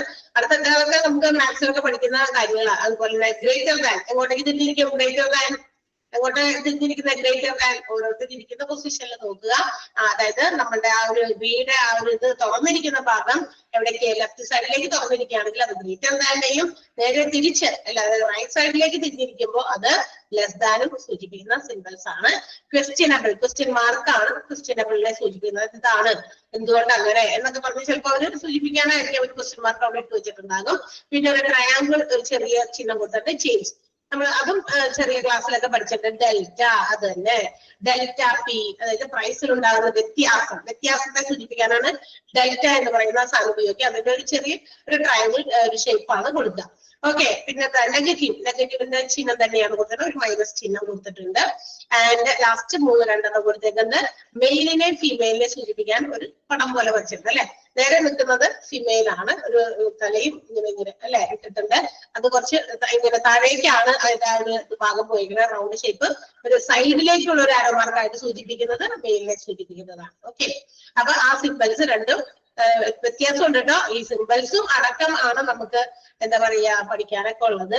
ഇതൊക്കെ എനിക്ക് തോന്നുന്നു എളുപ്പത്തിൽ പഠിക്കാൻ പറ്റുന്ന കാര്യമാണ് ഈ ലാസ്റ്റത്തെ ഒരു പേജിൽ അല്ലെ. വലിയ കുറെ 304 തുടങ്ങി വലിയ ബുദ്ധിമുട്ടൊന്നുമില്ല. അപ്പൊ അത്രയാണ് നമ്മുടെ അബ്രീവിയേഷൻസ് എന്ന് പറയുന്ന ചാപ്റ്ററിലുള്ളത്. നമുക്കൊന്ന് മാർക്ക് ചെയ്തേക്കാം, എന്നിട്ട് നോക്കാം. യെസ്, 304 മാർക്ക് ചെയ്യാം. Weight WT. പിന്നെ ഇൻക്രീസ്ഡും ഡിക്രീസ്ഡും മാർക്ക് ചെയ്യുക. നൾ 0 ഇട്ടിട്ട് ഒരു റെക്ടാങ്കിൾ ഉള്ളിൽ കൂടി കൊണ്ടുവരണോ. നൾ എന്ന് പറയും. നോ, നോട്ട്, നൺ എന്നൊക്കെ പറയുന്ന അത് മാർക്ക് ചെയ്യണം. പിന്നെ alpha, beta, micro, alpha, beta 3 അടുപ്പിച്ച 314, 315, 316.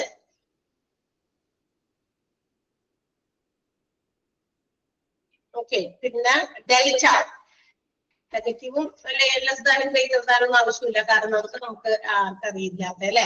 പിന്നെ ഏറ്റവും ലാസ്റ്റത്തെ പേജിലെ 2 മെയിലും ഫീമെയിലിനെ സൂചിപ്പിക്കുന്ന 2 മാർക്ക് ചെയ്യാം. കിട്ടിയോ നോക്കിയേ. കിട്ടാത്തതുണ്ടെങ്കിൽ ജസ്റ്റ് ഒന്ന് ആരെങ്കിലും പറഞ്ഞാൽ എല്ലാവർക്കും ഉപകരിക്കും.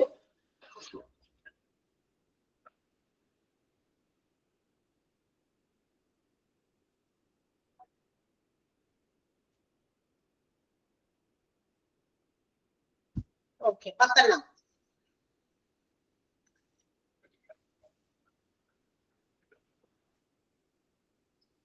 എല്ലാവർക്കും 10 കിട്ടിയോ?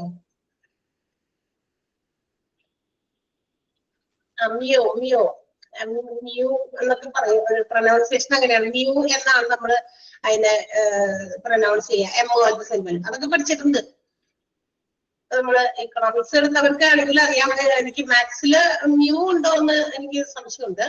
മാത്സിലുണ്ടോ? മാത്സിൽ പഠിച്ചിട്ടുണ്ടോ എവിടെയെങ്കിലും? അവര് ആൽഫബീറ്റൊക്കെ സയൻസുകാരാണ്, ഇക്കണോമിക്സിൽ പഠിച്ചിട്ടുണ്ട്. അത് തന്നെയാണ് ഞാൻ പറഞ്ഞത്. ഇക്കണോമിക്സിലാണ് നമ്മളത് കേട്ടിരിക്കുന്നത്, മ്യൂന്റെ സൈൻ കേട്ടേക്കുന്നത്. അത് വെച്ചിട്ട് അങ്ങനെ ഇക്വേഷൻസ് ഒക്കെ ഉണ്ട് ഇക്കണോമിക്സിൽ. മറ്റേ ആൽഫബീറ്റൊക്കെ സയൻസിൽ നമ്മൾ ഉള്ളതാണ്.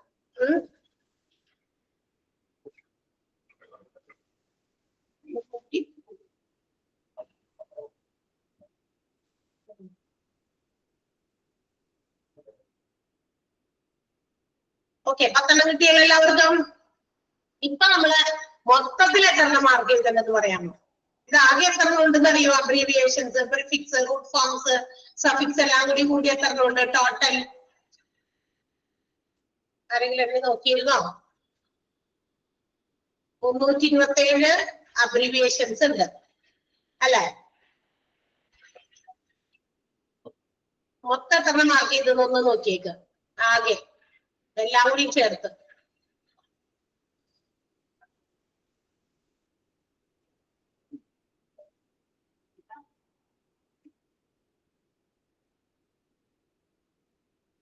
എഴുപത്തൊമ്പത് റൂട്ട് ഫോംസ് ഉണ്ട്.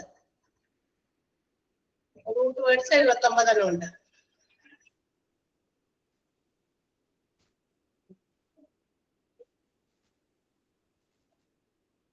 മുപ്പത്തേഴ് സഫിക്സുകൾ ഉണ്ട്.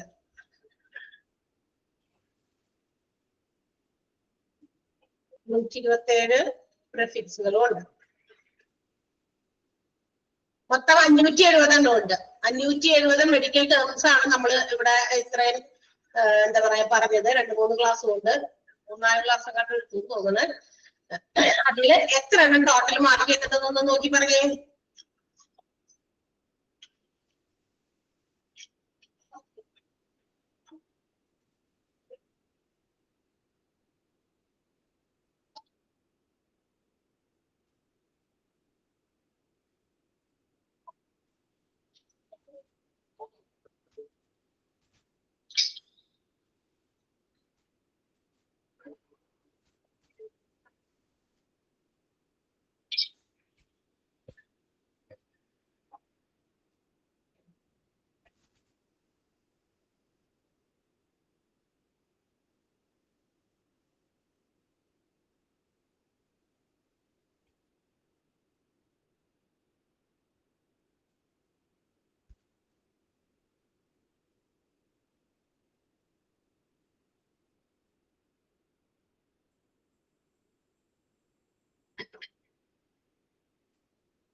കിട്ടിയോ?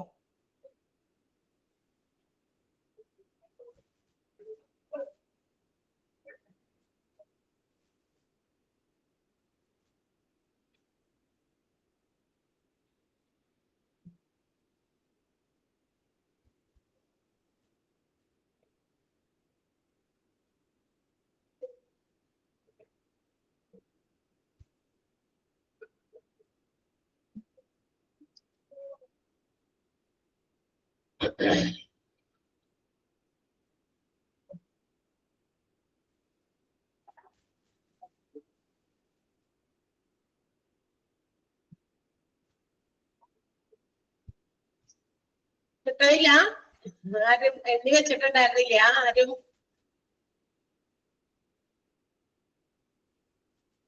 220 തോന്നുന്നു. 570 നമുക്കുണ്ട്.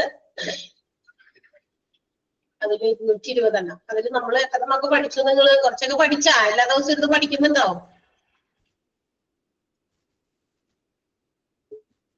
ഇനി ഞാൻ ചോദിക്കട്ടെ, ഇപ്പൊ നിങ്ങളുടെ ഫസ്റ്റ് സെക്കൻഡ് മൊഡ്യൂളിലെ എല്ലാ ചാപ്റ്റേഴ്സും തീർന്നോ? പറയാമോ ആരെങ്കിലും? ടീച്ചേഴ്സ് പറയുന്നുണ്ട്, പക്ഷെ അതെല്ലാം കൂടി ഒന്ന് കൺഫേം ചെയ്യാനാണ്. അത് കഴിഞ്ഞ് കഴിയുമ്പോ നമ്മള് അയ്യോ ആ ചാപ്റ്റർ തീർന്നില്ലല്ലോ, ഈ ചാപ്റ്റർ എടുത്തില്ലല്ലോ എന്നൊക്കെ പറഞ്ഞു കഴിഞ്ഞാൽ ബുദ്ധിമുട്ടാണ്. ഒരു മൊഡ്യൂൾ കംപ്ലീറ്റ് ചെയ്തിട്ടുള്ളൂ. ഒരു മൊഡ്യൂളല്ലല്ലോ, രണ്ടാമത്തെ മൊഡ്യൂളും കഴിയാറായി ഉണ്ടാവുമല്ലോ. ലാസ്റ്റ് എടുക്കുന്ന ചാപ്റ്റർ കണ്ടല്ലേ ഉള്ളൂ എല്ലാവർക്കും. ഫസ്റ്റ് മൊഡ്യൂൾ കംപ്ലീറ്റ് ആയിട്ടുള്ളൂ, സെക്കൻഡ് മൊഡ്യൂൾ ഒന്നും തരില്ല.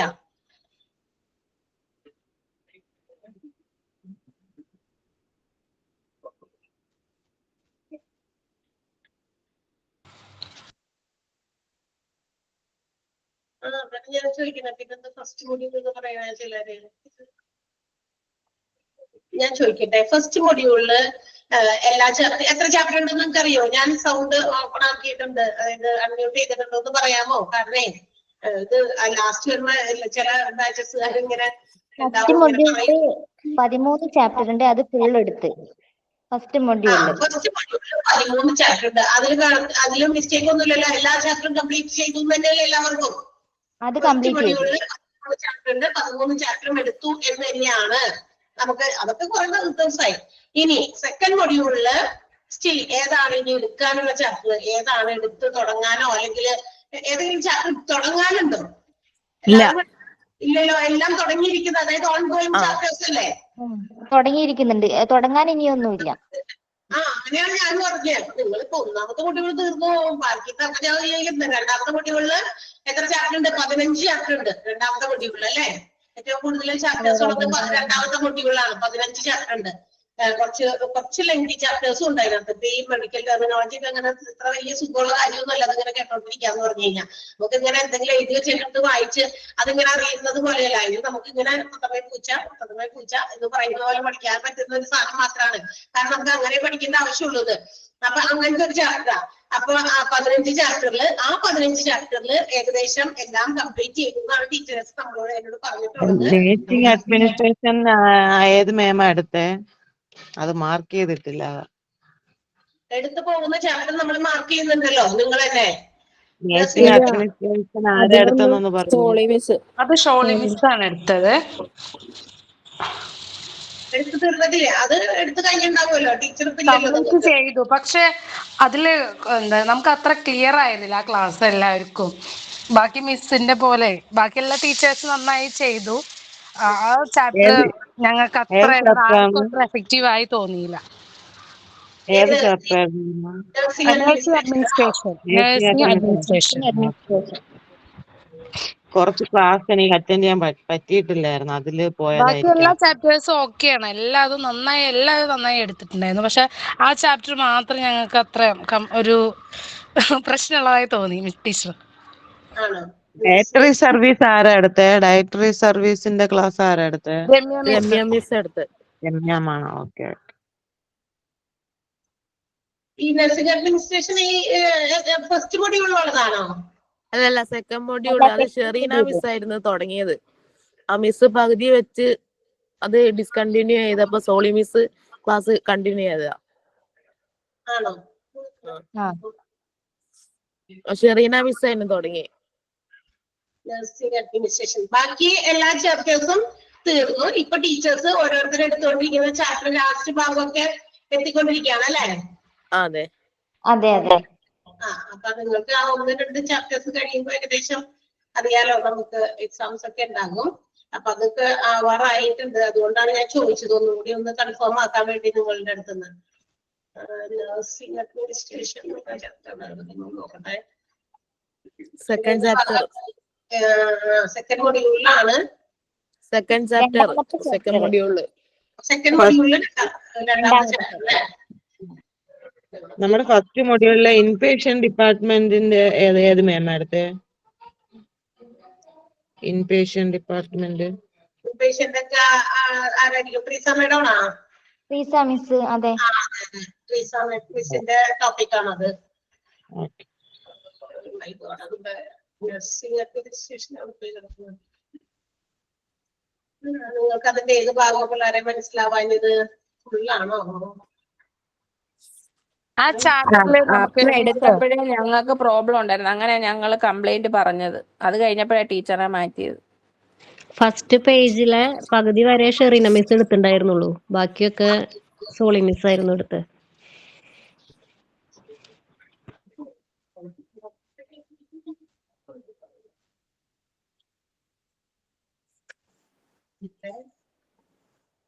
മിസ്സേ, ഈ പേപ്പർ 1, പേപ്പർ 2, പേപ്പർ 3 എന്നൊക്കെ പറയുന്നത് മൊഡ്യൂൾ 1, മൊഡ്യൂൾ അത് തന്നെയാണോ ഉദ്ദേശിക്കുന്നത്?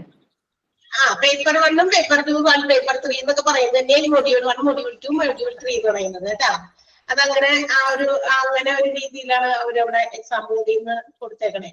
അതുകൊണ്ടാണ് അങ്ങനെ പറയുന്നത്. എല്ലാം ഒന്ന് തന്നെ. പേപ്പർ 1 എന്ന് പറയുന്നത് നമ്മുടെ മൊഡ്യൂൾ 1 ആണ്. പേപ്പർ 2 എന്ന് പറയുന്നത് നമ്മുടെ മൊഡ്യൂൾ 2 ആണ്.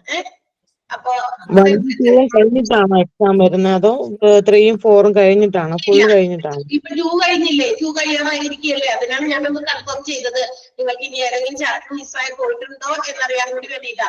അപ്പൊ ഏകദേശം ആ ഒരു 1ഉം 2ഉം മൊഡ്യൂൾസ് തീരുമ്പോൾ നമുക്ക് എക്സാം ഉണ്ട്. അപ്പൊ അത് ഓരോ പേപ്പർ വൈസ് തന്നെ എക്സാം ആയിരിക്കും. അപ്പൊ അത് ഒന്ന് പറയണമെങ്കിൽ ഞാൻ ഇവിടെ ഒന്ന് കൺഫേം ചെയ്തിട്ട് നിങ്ങളുടെ കൂടി കൺഫർമേഷൻ വാങ്ങിച്ചിട്ട് വേണം എനിക്ക് അവിടെ പറയാനായിട്ട്. എക്സാംസ് കണ്ടക്ട് ചെയ്യുന്ന കാര്യങ്ങളും ഒക്കെ മെയിൻ അല്ല, മോഡലാണ്. മെയിൻ എല്ലാം കൂടി കഴിഞ്ഞിട്ടാണ്. മെയിൻ വരുന്നത് എല്ലാ മൊഡ്യൂൾസും തീർന്നിട്ടാണ് ഏറ്റവും ലാസ്റ്റ് ആണ് നിങ്ങൾക്ക് മെയിൻ എക്സാം വരിക. ഇതിപ്പോ മോഡൽസ് ആണ് ഓരോ മൊഡ്യൂൾസിന്റെ കേട്ടോ.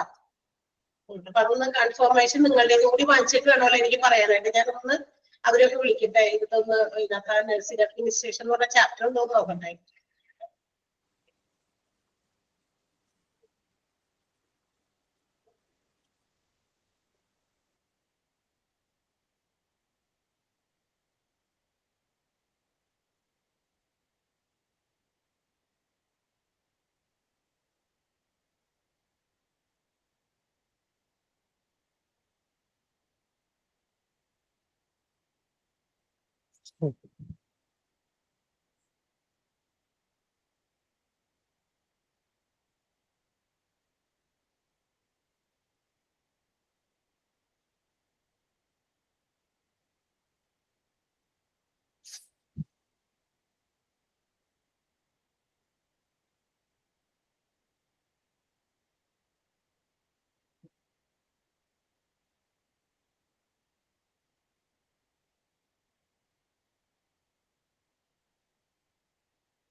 ഈ ചാപ്റ്റർ ആണെന്ന് നിങ്ങൾ പറയുന്നത് അല്ലേ?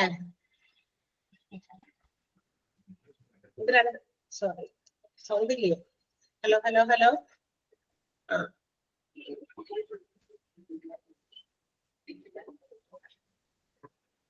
നഴ്സിംഗിന്റെ നഴ്സിംഗ് അഡ്മിനിസ്ട്രേഷന്റെ ഈ ചാപ്റ്ററിൽ രണ്ടുപേരെടുത്തെന്നാണ് പറഞ്ഞത് അല്ലെ? ഒന്ന് രണ്ട് പേജ് ടീച്ചർ എടുത്തു.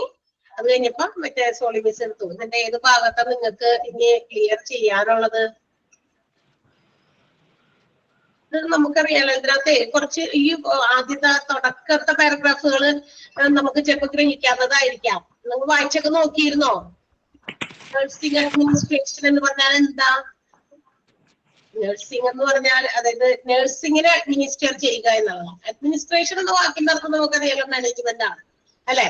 അപ്പൊ അത് എന്താ പറയാ, നഴ്സിംഗ് സംബന്ധമായിട്ടുള്ള തലത്തിൽ, അതായത് നഴ്സിംഗിനകത്ത് നമുക്കറിയാം ഒരു വൈഡ് റേഞ്ച് ഓഫ് എംപ്ലോയീസ് ഒരു ഹോസ്പിറ്റൽസിൽ നമ്മൾ നോക്കിക്കഴിഞ്ഞാൽ ഏറ്റവും കൂടുതലുള്ളത് നഴ്സിംഗ് മേഖലയിലായിരിക്കും അല്ലെ? നമ്മളൊന്ന് ആലോചിച്ച് നോക്കിയേ, എത്ര ഡിപ്പാർട്ട്മെന്റുകളുണ്ട്, ഓരോ ഡിപ്പാർട്ട്മെന്റിൽ എത്ര നഴ്സസ് ഉണ്ടായിരിക്കും.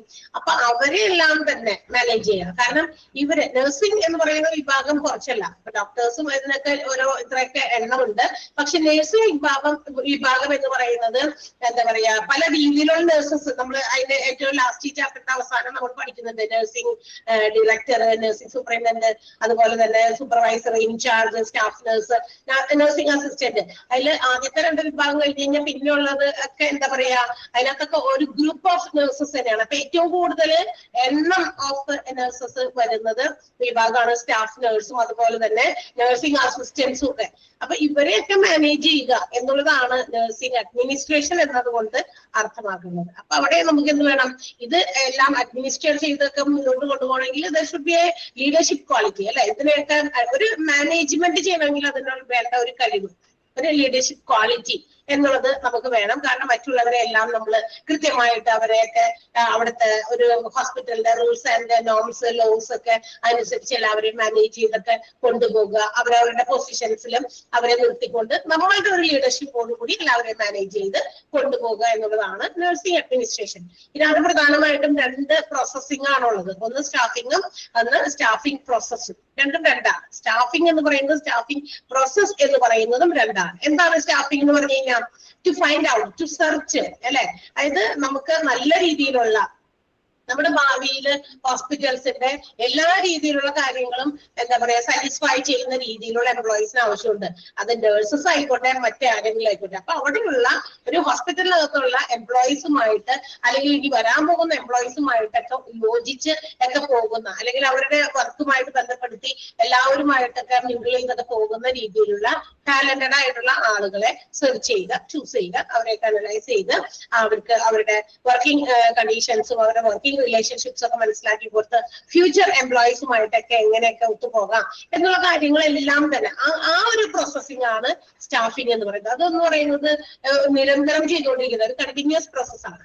എന്നാൽ സ്റ്റാഫിംഗ് പ്രോസസ് എന്ന് പറയുന്നത് എന്താണ്? Right person in the right position. അതായത് നമ്മൾ ചൂസ് ചെയ്തിരിക്കുന്ന ഈ ആളുകളെ കൃത്യമായിട്ട് ഏത് ലെവൽ ഓഫ് ഡിപ്പാർട്ട്മെന്റിലേക്ക് അല്ലെങ്കിൽ ഏത് ലെവൽ ഓഫ് ജോബാണ് അവർക്ക് കൊടുക്കേണ്ടത് എന്ന് മനസ്സിലാക്കി കൃത്യമായ സ്ഥലത്ത് നമുക്ക് അവരെ പൊസിഷൻ ചെയ്യുക. അവിടെ ഇന്ന സ്ഥലത്ത് ഇന്ന ആള് ഇന്നതിനാണ് യോഗ്യൻ അല്ലെങ്കിൽ യോഗ്യതയുള്ളത്, ആ കാര്യം ചെയ്യുന്നതായിരിക്കും കൂടുതൽ പെർഫെക്റ്റ് ആള് ചെയ്യുക എന്നുള്ളതൊക്കെ മനസ്സിലാക്കി ഓരോരുത്തരെ കൃത്യമായിട്ട് പ്ലേസ് ചെയ്യുക എന്നുള്ളതാണ് സ്റ്റാഫിംഗ് പ്രോസസ് എന്ന് പറയുന്നത്. അതൊരു പ്ലാനിങ്ങോടുകൂടി തന്നെ ചെയ്യണം അല്ലെ?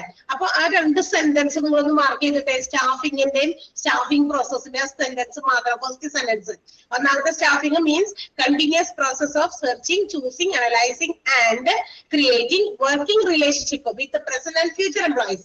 നിലവിലുള്ളതും ഇനി വരാൻ പോകുന്നതുമായിട്ടുള്ള എംപ്ലോയീസുമായിട്ട് ആ ഒരു നല്ല ബന്ധവും മറ്റ് എല്ലാ ബന്ധവും തൊഴിൽപരമായിട്ടുള്ള ബന്ധങ്ങളൊക്കെ കീപ്പ് ചെയ്തുകൊണ്ട് ഓരോ എന്താ പറയാ ആളുകളുടെ അവരെ വരുന്ന എംപ്ലോയീസ് ഒക്കെ അവരെ സെർച്ച് ചെയ്യുക, അവരുടെ കാര്യങ്ങൾ അവരെ ചൂസ് ചെയ്ത് അനലൈസ് ചെയ്ത് കൃത്യമായിട്ട് ആ വർക്കിംഗ് എംപ്ലോയ്മെന്റിനോട് അല്ലെങ്കിൽ ആ വർക്കിംഗ് റിലേഷൻഷിപ്സ് ഉണ്ടാക്കിയെടുക്കുന്ന ഒരു കണ്ടിന്യൂസ് പ്രോസസ്. അതാണ് സ്റ്റാഫിംഗ്.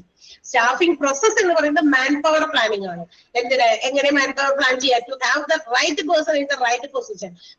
ശരിയായിട്ടുള്ള ആളുകളെ ശരിയായ പൊസിഷനിൽ പ്ലേസ് ചെയ്യുക. ആ രണ്ട് സെന്റൻസ് ഒന്ന് മാർക്ക് ചെയ്തിട്ട് അണ്ടർലൈൻ ചെയ്തിരിക്കുന്ന ഭാഗങ്ങൾ കൂടുതൽ കോൺസെൻട്രേറ്റ് ചെയ്ത് പഠിക്കാം.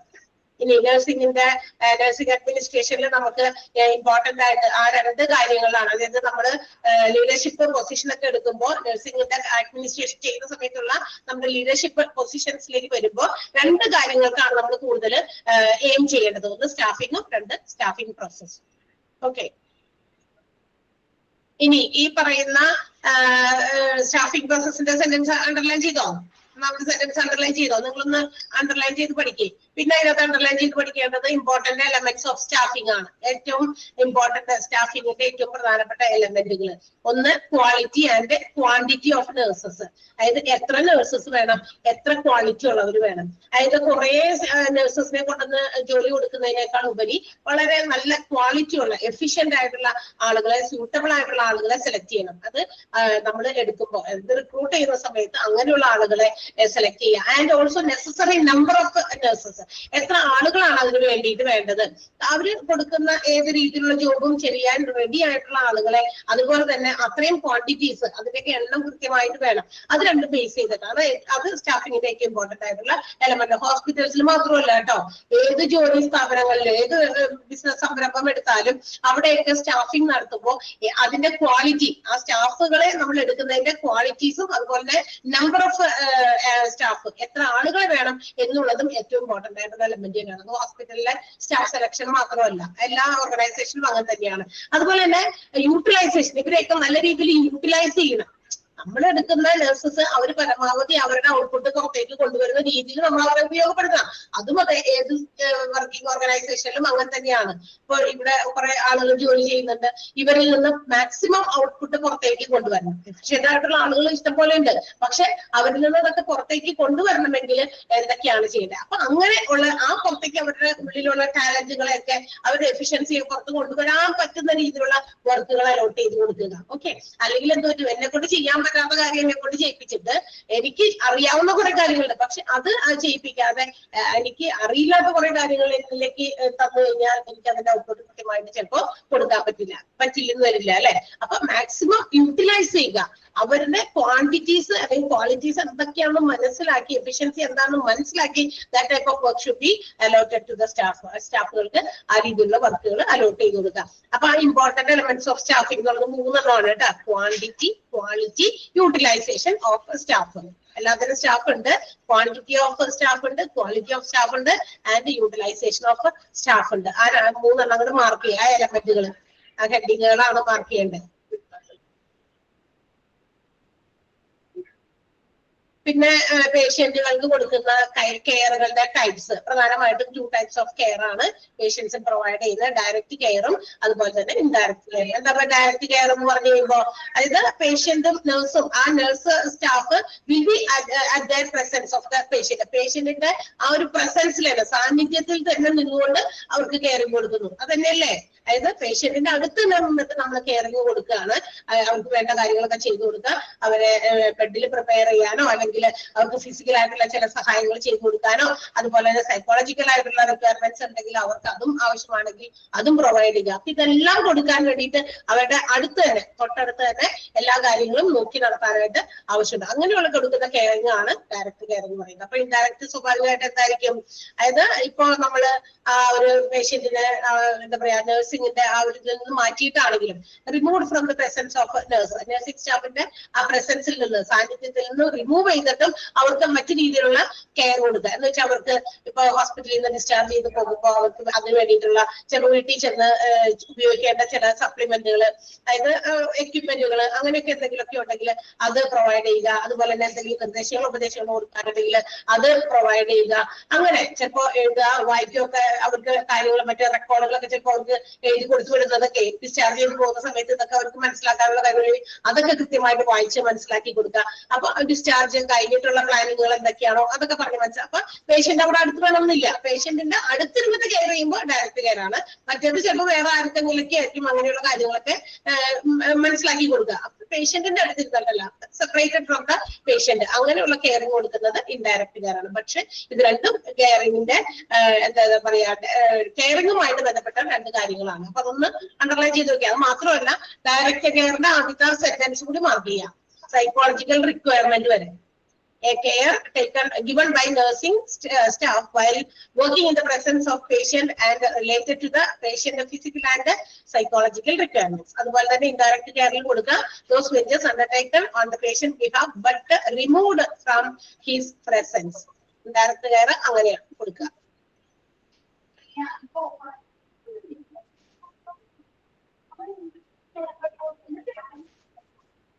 ഓക്കെ, അടുത്ത ദിവസം എനിക്ക് വരാൻ സമയം കിട്ടുകയാണെങ്കിൽ ഇതിന്റെ ബാക്കി ഭാഗം കൂടി ഞാൻ കുറച്ചുകൂടി പറഞ്ഞുതരാം. ഇതിന്റെ ഒരു കുറച്ച് ഭാഗം കഴിഞ്ഞ് കഴിയുമ്പോൾ എനിക്ക് തോന്നുന്നു ഇമ്പോർട്ടന്റ് എളുപ്പമാണെന്ന് തോന്നുന്നത് അല്ലേ?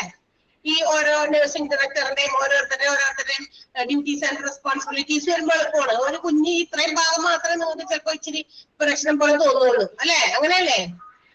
അത് കൺഫ്യൂഷൻ വരുന്നുണ്ട്, എല്ലാവരുടെയും കൂടെ നമുക്ക് കൺഫ്യൂഷൻ വരുന്നുണ്ട്. നഴ്സിംഗ് സൂപ്രണ്ടിന്റെ ആവുമ്പോഴും ഓരോ ആൾക്കാരുടെ ഡ്യൂട്ടീസ് പറയുന്നുണ്ടല്ലോ, അപ്പൊ അത് കൺഫ്യൂഷൻ വരുന്നു. നമുക്ക് പെട്ടെന്ന് ആരാന്ന് അങ്ങോട്ട് തിരിച്ചറിയാൻ പറ്റുന്നില്ല.